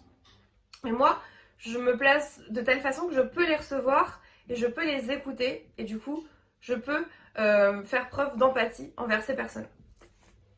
Donc c'est un chakra qui est super important finalement, ce qui me permet d'être en interaction avec moi-même, c'est une bonne interaction déjà pour commencer, avec les autres, avec le monde dans lequel je vis, avec l'univers dans lequel je suis, avec la nature. Ça me permet de m'exprimer sur tous ces sujets-là et de ne rien bloquer, de ne rien refouler. Alors les causes de son déséquilibre, c'est souvent quand on nous a dit qu'on n'avait pas une opinion assez importante pour nous exprimer ou qu'il fallait mieux qu'on se taise. À nouveau, je vais reprendre le sujet des femmes à qui on a pendant longtemps dit que leur parole n'était pas aussi importante ou qu'elles avaient à parler moins fort. C'est le moment où je monte le ton dans la vidéo, où elles avaient à parler moins fort ou à ne pas s'exprimer sur certains sujets. Donc ça a été quelque chose qui a été assez ancré et qui se ressent beaucoup dans l'énergie de notre chakra de la gorge pour certaines. Ça peut être aussi une interdiction de s'exprimer quand on était enfant. Toutes ces choses qu'on a dû un petit peu ravaler pour exister et tous ces noms qu'on n'a pas osé dire ou qu'on n'a pas pu dire. Donc si on va sur un schéma très très poussé, ça va être par exemple un militant ou un réfugié politique qui n'a pas pu s'exprimer sur les choses qui lui tenaient à cœur et qui étaient vraiment très très importantes. On peut aller dans l'ordre de la dictature, si vous voulez, pour avoir vraiment l'idée poussée jusqu'au bout. Ça peut être aussi avoir vécu dans un climat de conflit, un climat conflictuel, dur à dire, dans lequel on avait toujours une sorte de ping-pong verbal où tout ce qu'on disait était soit diminué, soit prenait des proportions énormes, et du coup on a un peu tendance à fuir désormais ce conflit, donc on a un peu tendance à laisser les autres parler pour nous et à pas forcément s'engager et pas forcément dire non à nouveau. Voilà le fameux non. Donc manifestation physique du déséquilibre, je pense que vous aurez compris, c'est tout ce qui est mal de gorge, tout ce qui est mal aux oreilles, tout ce que... Quand on est un petit peu tendu aussi au niveau de la nuque, le fameux torticolis quand je peux plus vraiment tourner la tête. Les troubles liés aussi à la thyroïde sont liés au chakra de la gorge. L'extinction de voix, c'est vraiment mon corps qui me parle et qui me dit écoute, il y a vraiment quelque chose que tu dois dire. Et là, c'est coincé. Ou le fameux chat dans la gorge aussi. Tout ça, c'est des manifestations physiques de ce chakra-là. Donc manifestation émotionnelle, à nouveau, je pense que ça y est, vous avez compris la mécanique de la chose. Ça va être des troubles pour s'exprimer. Ça va être peut-être des fois quand on parle très bas. Quand on s'excuse tout le temps aussi. Ou à l'inverse, quand on coupe la parole tout le temps parce qu'on a besoin d'occuper l'espace par notre parole. Ça peut être des troubles du langage chez l'enfant. qui justement n'ose pas utiliser son chakra. Ça va être ces moments où on se sent un petit peu mal à l'aise, il y a un silence et du coup on a besoin de beaucoup parler pour remplir le silence. Parce qu'on sait pas trop comment la communication ou l'échange doit se faire, donc du coup on parle, on remplit. Autre manifestation, c'est quand on a tendance à utiliser un peu trop le sarcasme, l'ironie ou toutes ces figures de style pour cacher certaines choses, pour pas s'exprimer de façon concrète et frontale. Au contraire, ça va être les gens qui ont tendance à aussi être un petit peu dans le secret. Je vais pas dire tout ce que j'ai à dire. Je me cache un petit peu de certaines choses. Je cache à mon entourage certaines choses. Ou alors, encore dans un autre sens, j'impose ma parole. Je prends de l'espace et ma parole, il n'y a que moi qui ai raison et les autres ont forcément tort. Donc pour travailler l'énergie de ce chakra, je pense que vous avez compris, ça passe beaucoup par la voix. Moi je trouve que la meilleure façon de travailler ce chakra, c'est de chanter. Et de laisser justement voir jusqu'où on peut emmener notre voix, jusqu'où elle peut se débloquer et justement sentir que parfois elle est un petit peu bloquée. Et que chanter, ça peut libérer plein de choses, ça peut libérer plein d'émotions. Donc vraiment chanter. Ou alors ensuite utiliser sa voix pour autre chose. Donc on peut revenir sur le théâtre, sur l'improvisation, sur oser prendre la parole en public. Vous voyez que les choses finalement elles se regroupent toujours un petit peu. Et à l'inverse, une autre pratique pour développer son chakra de la gorge, c'est le silence. C'est oser ne pas forcément avoir besoin de remplir les silences toujours, tout le temps. Peut-être parler moins vite pour prendre son temps et la place qu'on a dans notre société ou dans notre groupe social. Et quand on fait silence, on tourne un peu plus notre regard, notre communication avec l'intérieur. Donc finalement, c'est plus ça se transforme en échange, en communication avec nous-mêmes, ce qu'on ne fait pas souvent. Donc faire silence pour finalement pouvoir écouter cette petite voix de notre intuition qui nous parle très souvent, mais généralement il y a trop de bruit autour pour qu'on l'écoute vraiment. Donc pour équilibrer le chakra de la gorge, donc chakra couleur bleue, pardon, comme je vous disais, là on va pas être sur des aliments qui sont forcément bleus. Ça n'existe pas de toute façon. J'ai un moment de... On va être sur tout ce qui est liquide, un petit peu comme une façon de nettoyer ce fameux vac, ce fameux espace entre la bouche et le cœur.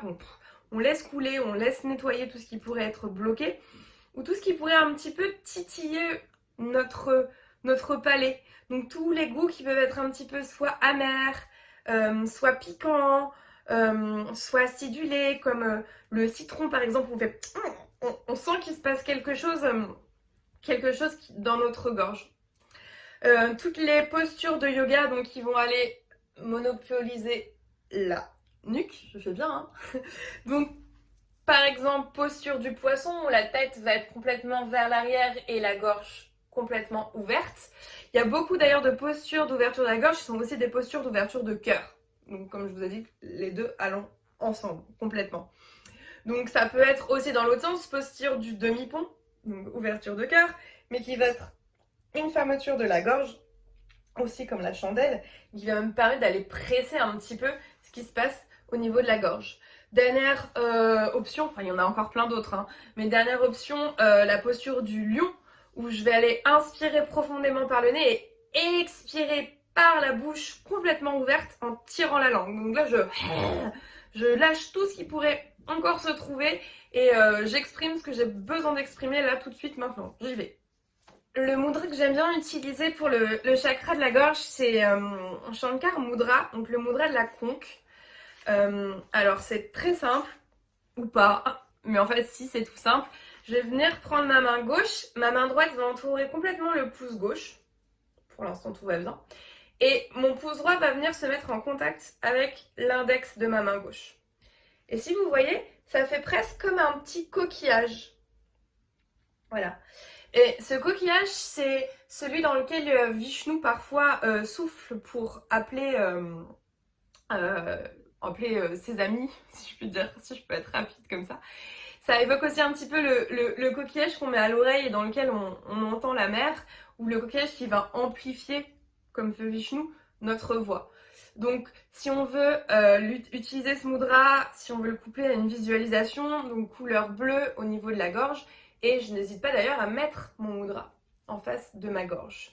Voire peut-être de parler comme je suis en train de le faire, et vous allez voir que ça résonne dans mes mains. Et c'est assez plaisant d'ailleurs. Quelques petites phrases à utiliser, ça va être je dis ma vérité, j'ose dire non, j'ai le courage d'exprimer mes émotions, j'ai le courage d'exprimer mes convictions, je m'exprime, j'échange, j'écoute aussi beaucoup. Toutes ces phrases-là, à vous de choisir après celle qui vous convient le mieux. On est presque en haut, maintenant on s'arrête au niveau du visage.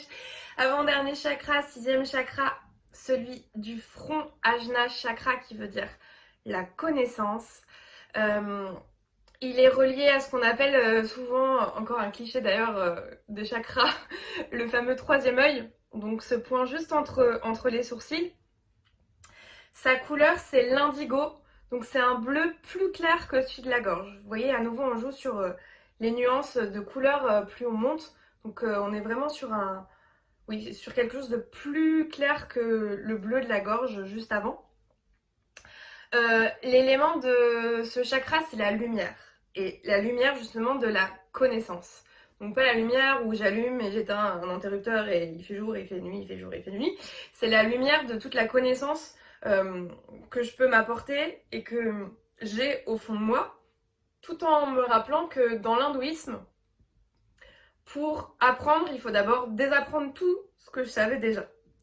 Donc c'est un chemin plus ou moins sans fin. Enfin, complètement sans fin finalement. Il est complètement celui-là relié à notre intuition, donc on avait commencé à déjà l'évoquer un petit peu. Là on est totalement dans l'intuition.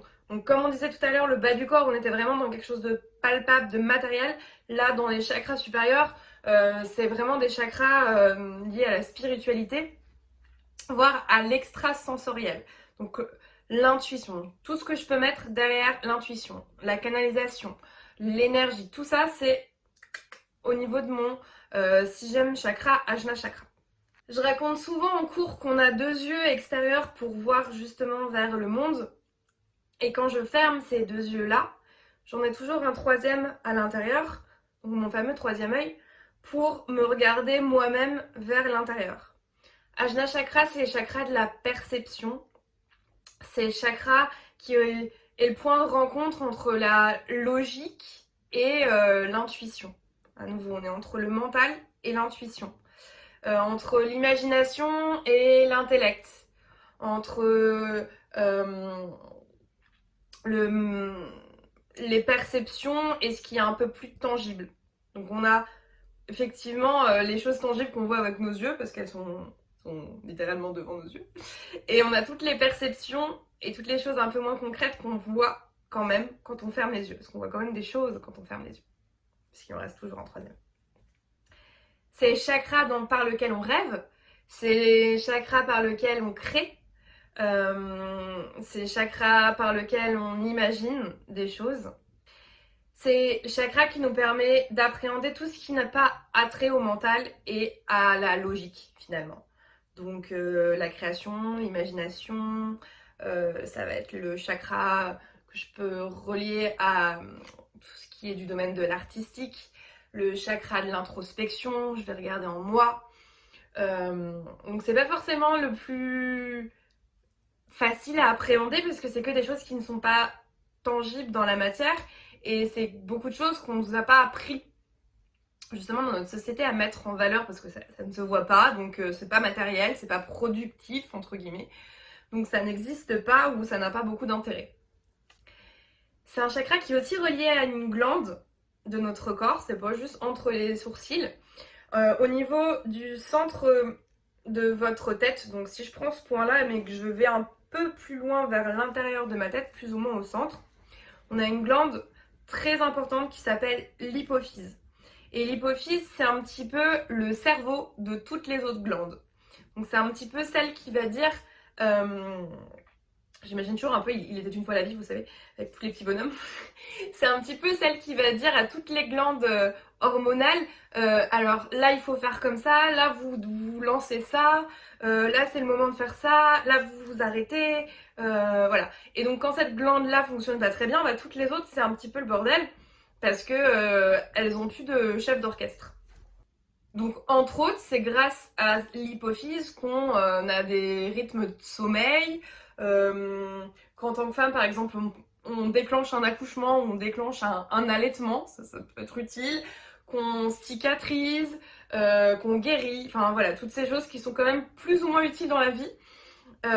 Et donc, prenez soin de votre hypophyse.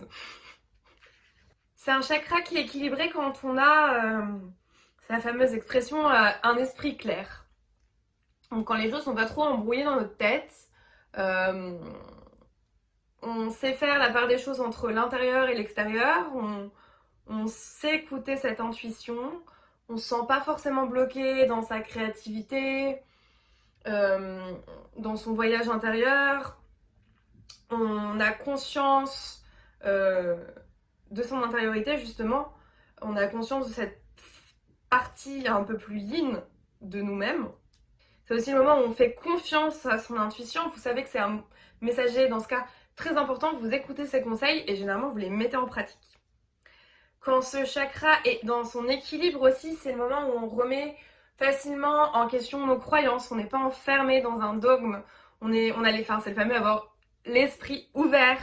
Et on peut avoir l'esprit ouvert sur soi-même aussi. On se remet assez souvent en question, on chemine sur différents chemins. On fait un travail spirituel, on sent que la méditation, l'énergétique peuvent nous apporter des choses, on est ouvert et on a conscience de ce monde intérieur qu'on a à découvrir.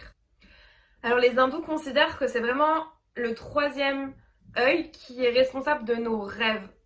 Donc quand je viens travailler sur ce chakra-là, la chose qui peut être intéressante, c'est de regarder comment vous rêvez, est-ce que vous vous souvenez de vos rêves, est-ce que c'est plus des rêves positifs, négatifs, est-ce que c'est des cauchemars.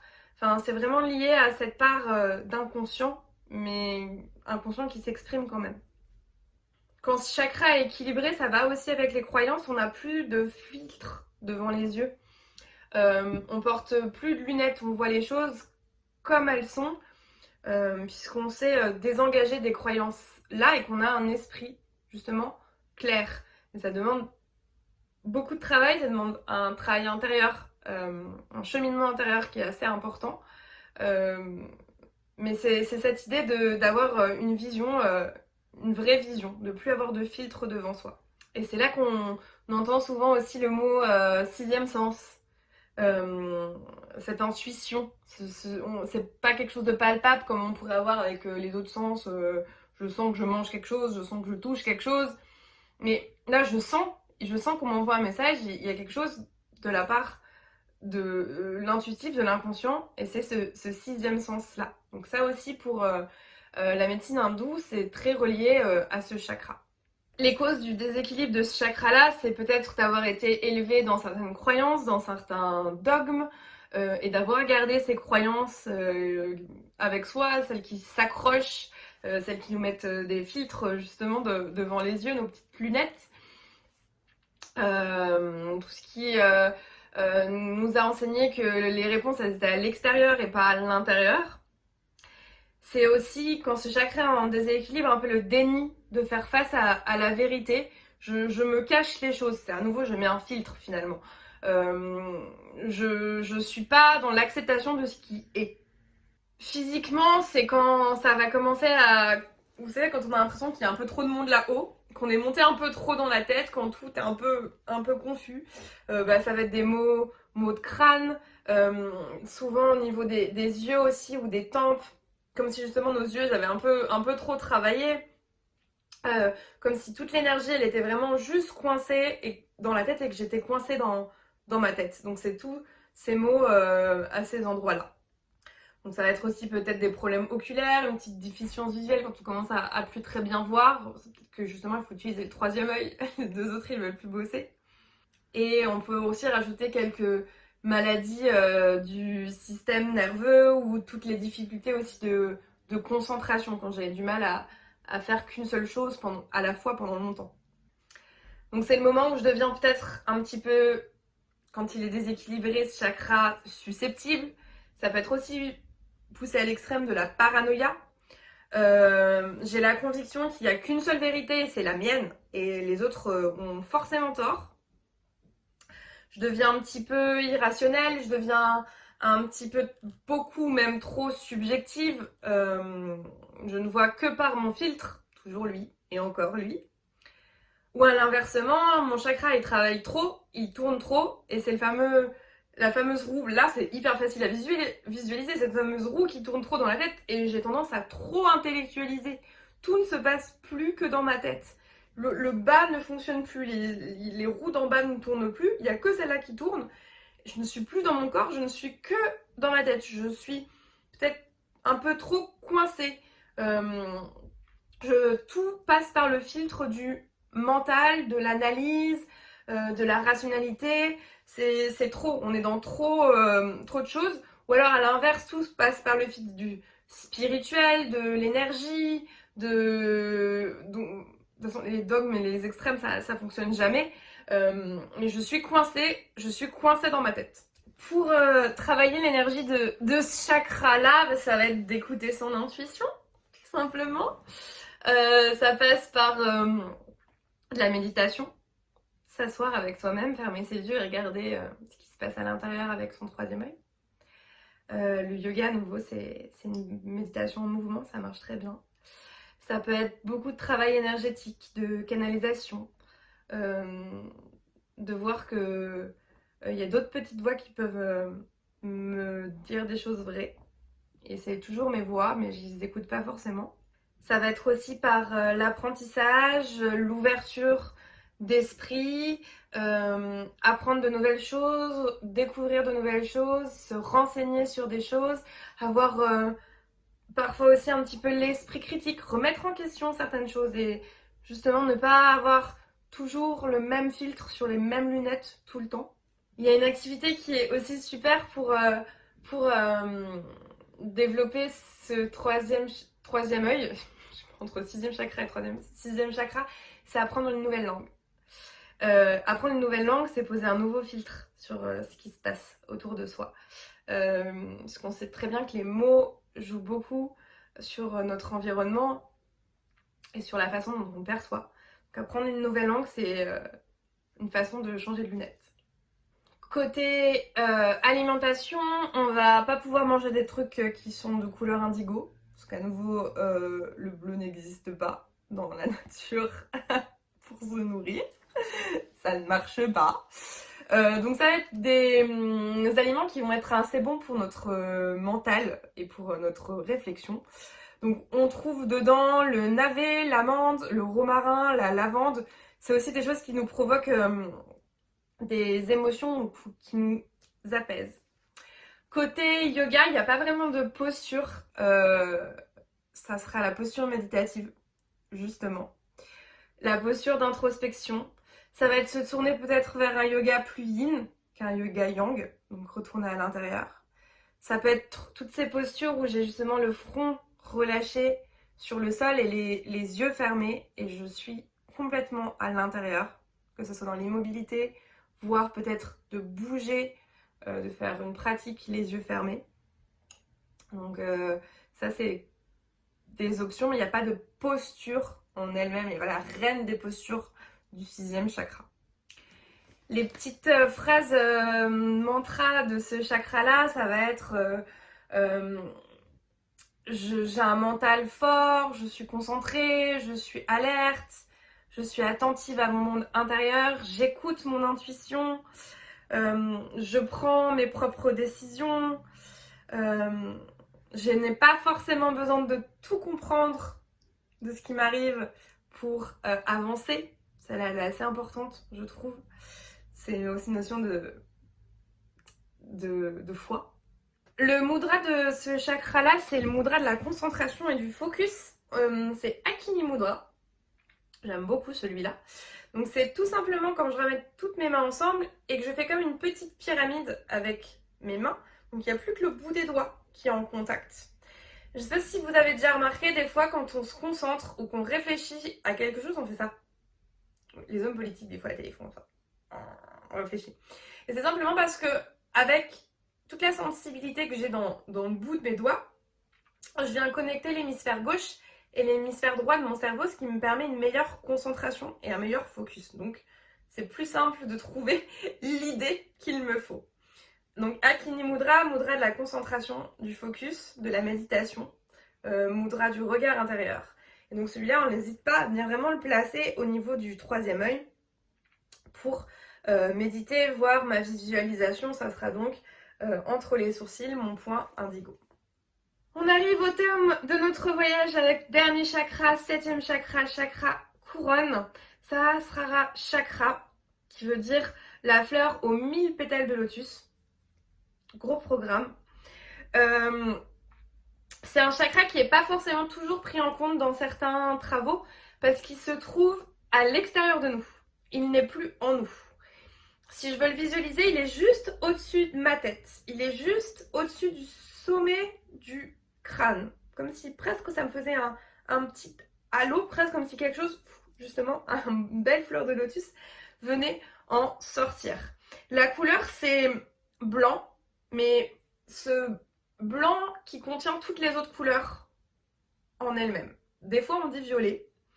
Moi, j'aime bien cette idée de blanc qui contient tout le reste, puisqu'on est arrivé au terme de notre voyage, donc on a tout synthétisé et on peut enfin aller vers l'extérieur. C'est le chakra de la connexion à plus grand, de s'en remettre à l'univers, de savoir qu'on ne fait que partie d'un tout et qu'il y a beaucoup plus grand et il y a des choses qui nous dépassent autour de nous et en même temps on y reste connecté. Si on est quelqu'un de croyant, ça peut être ce chakra-là qui nous relie à notre croyance, à notre Dieu. On peut aussi y mettre l'univers, l'amour, enfin tout ce qui pour vous pourrait être central. C'est par là que vous vous y connectez. Donc on a fait tout ce chemin, on est passé par tous les autres chakras, on s'est ancré, on a ressenti, on s'est mis en action, on a aimé, on a exprimé, on s'est écouté nous-mêmes pour ensuite pouvoir arriver là et justement faire sortir tout ça comme une belle lumière brillante et avec plein de feuilles de lotus, enfin tout ce que vous voulez, qui va nous connecter au reste du monde. Donc c'est la suite, enfin, vous avez bien compris maintenant, c'est toujours la suite de ce qui s'est passé avant, donc on est vraiment sur, là, le chakra de la spiritualité, mais par excellence, le chakra de la compréhension de sa propre vie, de la compréhension de l'acceptation de la vie dans sa globalité, de l'univers, enfin vraiment on est dans quelque chose, dans le grand. On était parti du tout petit, donc de notre individualité, de notre incarnation avec le chakra racine, donc on était la racine des choses, et là, on est monté dans l'humanité tout entière. C'est notre centre vraiment de connexion spirituelle, c'est comment je me connecte avec plus grand, est-ce que j'ai envie de me connecter avec plus grand, qu'est-ce que c'est ce plus grand là, est-ce que je l'accepte d'ailleurs? Et c'est vraiment un chakra qui nous encourage à avoir une vision. Les Américains, les anglophones, ils utilisent the big picture, c'est-à-dire de voir les choses dans leur globalité. Dans le sens, là, tout de suite, maintenant, dans l'instant T, il se passe ça. Ça me plaît ou ça me plaît pas, mais j'y réagis comme je veux. Mais ça a été mis sur mon chemin par l'univers pour que peut-être un jour, ça fasse écho à quelque chose ou que peut-être un jour, ça m'apporte quelque chose. Ça n'a pas été placé là comme ça pour rien. Ça fait partie comme d'un grand plan. Alors après, à moi d'y réagir de la façon que je veux. J'ai un libre arbitre total là-dessus. mais ça s'inscrit dans une image qui est plus grande.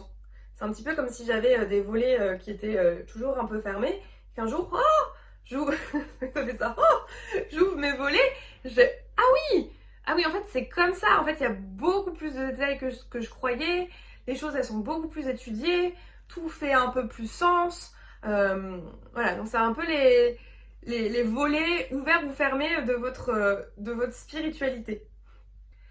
Donc c'est le chakra qui est complètement relié avec le chakra racine. Ils se font écho tous les deux. Si on a un des deux qui fonctionne pas, l'autre peut pas fonctionner. Donc je peux pas être éveillée spirituellement si j'ai pas un ancrage fort dans la terre, parce que je vais rester coincée là-haut. Et je peux pas être ancrée fort dans la terre si j'ai pas une certaine spiritualité qui me rappelle pourquoi je suis là, pourquoi je suis incarnée. Donc les deux ont un peu une ligne directe, ils ont un téléphone, sans passer par les autres, ils communiquent directement l'un avec l'autre. C'est un chakra aussi que j'aime bien parce qu'on dit souvent que c'est celui qui correspond à l'émerveillement. Dans le sens, j'ai perçu comment l'univers et le monde fonctionnaient parfois et à chaque fois ça m'émerveille.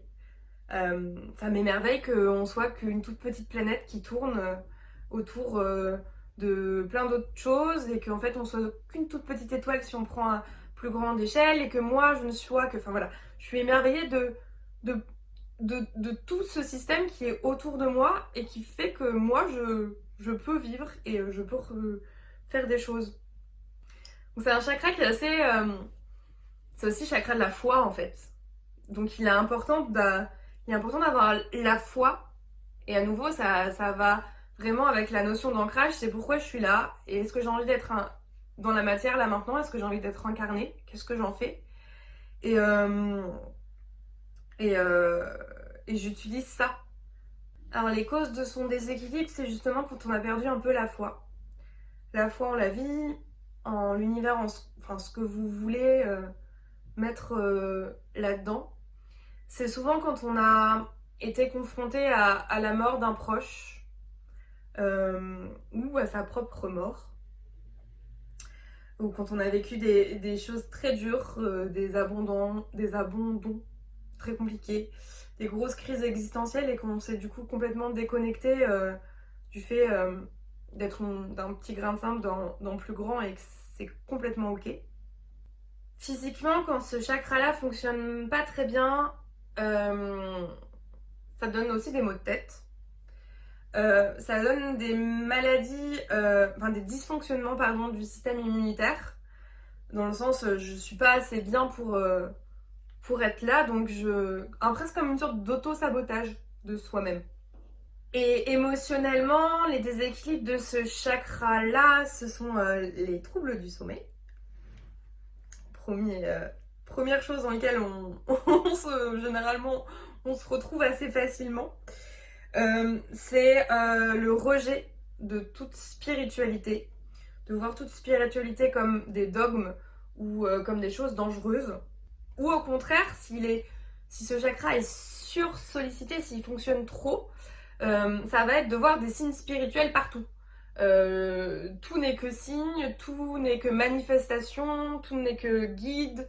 Je suis plus du tout, mais alors je suis plus du tout dans le matériel. Et c'est là qu'à nouveau mon chakra racine il a besoin d'être là, parce que sinon je suis même plus incarnée, je ne suis plus qu'un être de l'univers. Je vogue tel un spectre d'idées ou de concept en concept. À nouveau, ça peut être toutes ces dépendances à la spiritualité, donc aller chercher forcément un maître, un enseignant qui va nous guider et qui va nous dicter tous nos choix. Ça va être aussi au contraire de se mettre dans une position de repli et de se dire que nous on sait pas et que nous on n'est pas normal et que donc du coup nous on va s'isoler parce que on ne peut pas faire partie de ce grand univers parce qu'on ne le comprend pas et ça ne nous regarde pas. Alors pour équilibrer ce chakra, je vais commencer par la version yoga et alimentation. En alimentation, il n'y a pas d'aliments, c'est plutôt des façons de manger qui vont être intéressantes. Est-ce que je peux manger en me concentrant sur ce que je mange? Est-ce que je peux manger en conscience? Est-ce que je peux manger dans le silence? Est-ce que j'ai besoin forcément de faire autre chose pendant que je mange? C'est la fameuse dégustation de pleine conscience. Est-ce que je peux manger léger? Est-ce que j'ai besoin de compenser quelque chose par la nourriture? En termes de posture de yoga, je parle souvent du coup des inversions. Donc déjà, premièrement, parce que je vais aller mettre, surtout si je suis sur la tête, le sommet du crâne sur le sol. Donc ça me semble être quelque chose d'assez concret dans quelque chose qui ne l'est pas. Mais aussi parce que du coup, je vais renverser la situation, je vais renverser mon point de vue. Et je me rends compte que mon ancrage il peut être en haut et que ma spiritualité peut être en bas et qu'il n'y a pas vraiment de polarité, que les choses elles sont une et en même temps elles sont deux. Enfin voilà, je vais vraiment tout remettre plus facilement en question et, euh, et je vais y croire aussi parce que pour se mettre la tête en bas, il faut y croire un peu. Le son, c'est le silence. C'est tout. Il n'y a rien d'autre. Et les activités qu'on peut faire pour se relier à ce chakra-là, ça peut être une retraite méditative dans le silence. Ça, tout le monde n'est pas prêt, et moi la première. Ça peut être d'utiliser un exercice de gratitude. Alors non pas pour se reconnecter à son chakra du cœur, mais pour se reconnecter à tout ce qui fait sens dans notre vie et tout le ressenti de la joie d'être en vie. Waouh, je suis là au milieu de tout ça, c'est super. Voilà. Et ça va être aussi de se reconnecter à sa spiritualité, sa foi, quelle qu'elle soit. Communiquer avec elle de la façon dont vous voulez, tout simplement. Si c'est en priant, si c'est en lui parlant, si c'est en faisant des rituels. Ça peut être de façon silencieuse à nouveau. Alors il n'y a pas de mudra qui correspond à ce chakra parce qu'à nouveau il est à l'extérieur de mon corps, donc je ne peux pas le manifester dans mon corps. Si je veux travailler avec une visualisation, je vais travailler avec cette lumière blanche qui est la somme de toutes les autres lumières. Et je vais essayer de venir imaginer cette lumière blanche justement qui va venir partir de mon sommet du crâne et tout doucement m'entourer comme une petite bulle, comme un petit cocon. Et finalement, on boucle la boucle puisqu'on revient dans un sentiment de sécurité, et sécurité, premier chakra. Et oui, c'est bien fait, hein. Pour terminer l'affirmation, les phrases qui peuvent aller avec ce chakra-là, enfin j'ai envie d'en vous en donner une, et c'est celle que je préfère, je crois, c'est je suis au bon endroit au bon moment, tout simplement. Voilà, on a fini notre voyage, on a bouclé la boucle. Juste pour rappel, alors c'est normal qu'après cette vidéo vous vous disiez ok, rien ne va dans mon corps, je dois tout travailler. Voilà, personne n'a tous les chakras qui fonctionnent correctement. Personne d'ailleurs a la prétention d'y prétendre. Et c'est un travail qui est constant. C'est un petit peu comme la souplesse, vous savez, ou le sport finalement. Quand j'arrête, je perds les bénéfices de ce que j'ai fait. Donc tout ça, c'était juste des clés à vous donner pour que vous vous auto-observiez des fois. Et que peut-être vous reliez certaines de ces clés à ce qui vous arrive. Et il y aura toujours quelque chose, toujours une énergie qui fonctionnera trop ou pas assez, c'est normal. On est rarement dans un état d'équilibre parfait. Et ça serait pas drôle d'ailleurs des gens tout plats et tout, tout dans l'équilibre. Et voilà, ça fait aussi nos petites aspérités. Et on peut pas travailler tous les chakras à la fois tout le temps, hein, voilà. Il n'y a pas de il faut de toute façon.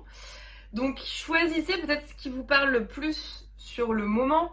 Il y a des périodes de vie où on sent qu'il y a quelque chose à travailler sur certains chakras. Il y a des périodes de l'année, il y a des périodes de la vie, j'ai déjà dit. il y a des saisonnalités, enfin voilà. Ou alors vous savez qu'il y en a un déjà, enfin personnellement moi je sais lesquels auxquels il faut que je fasse un peu plus attention qu'aux autres et, auxquels je dois envoyer un peu plus d'amour justement et un peu plus de soins et lesquels ça se passe généralement bien et au contraire si ça se passe pas bien c'est qu'il y a quelque chose, il y a un signal que je dois capter. Voilà, j'espère que cette vidéo vous aura éclairé sur ce large sujet. On aurait pu y passer des heures, on aurait pu même faire un cours de yoga sur chaque chakra, une méditation sur chaque chakra, une pierre par chakra, une fleur par chakra. On peut passer tout l'univers sur le filtre des chakras. Vous avez vu, mon 7e chakra, il est très bien développé. Il fonctionne peut-être même un peu trop des fois.